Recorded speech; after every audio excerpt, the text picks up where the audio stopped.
If you're watching this video, there's a good chance your personal information has already been stolen. Not hypothetically, not maybe, already, and you probably never felt a thing. This is the story of the data breach that exposed nearly half of America, and why its damage can't be undone. It didn't begin with alarms or warnings. In fact, for months, everything looked normal. Companies continued operating. People went to work. Bills were paid. Credit scores updated quietly in the background. But somewhere inside a system most Americans never think about, attackers had already gained access. They weren't targeting bank accounts. They were targeting identities. At the center of this breach was one of the most powerful data holders in the country. A company trusted with information so sensitive that most people don't even know it exists about them. Social security numbers, birth dates, addresses, employment history, the kind of data you can't reset with a password. Attackers didn't rush. They didn't need to. They found a known vulnerability, one that had already been identified, already documented, already fixable. It wasn't fixed. Once inside, they moved quietly, pulling massive amounts of data without triggering alarms. By the time the breach was discovered, it was already too late. The number was staggering. More than 100 million Americans, nearly half the country.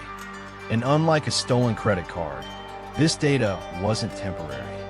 You can cancel a card, you can change a password, but you can't change who you are.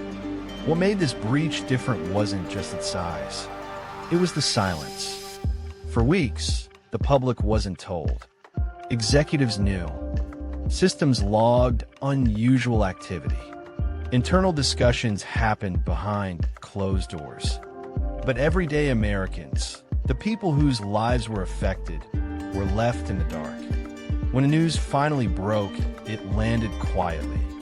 No national address, no emergency alerts, just another headline that disappeared within days. But the consequences didn't disappear. Stolen identity data doesn't expire.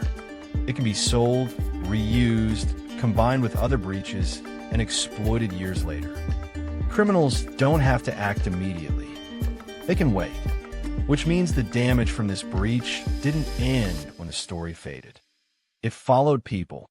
Credit fraud, tax fraud, identity theft, problems that surfaced months or even years later, long after anyone connected them back to the original breach.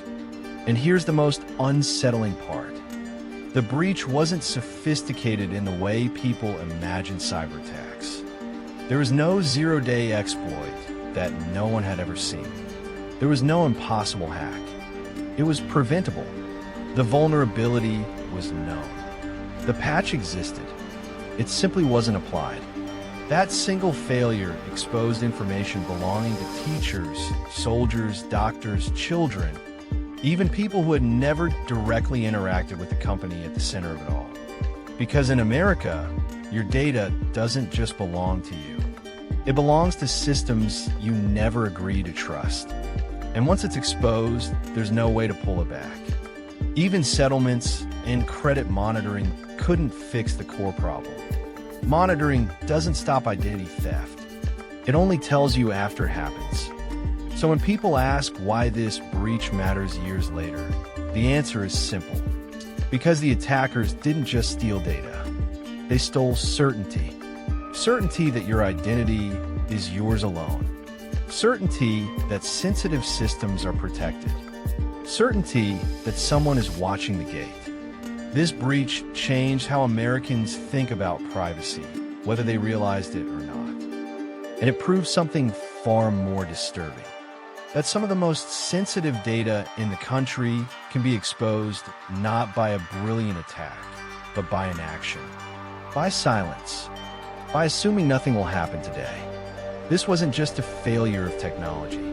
It was a failure of responsibility. And once that line was crossed, there was no going back. If half of America's identity can be exposed without immediate consequences, what does that say about the systems holding the rest? This wasn't the end of the story. It was a warning, one that still hasn't been fully answered. If you want to see the next American Hack File, subscribe. And tell me in the comments, do you believe companies should face real consequences when they expose data like this? Or has this simply become the cost of living in a digital world?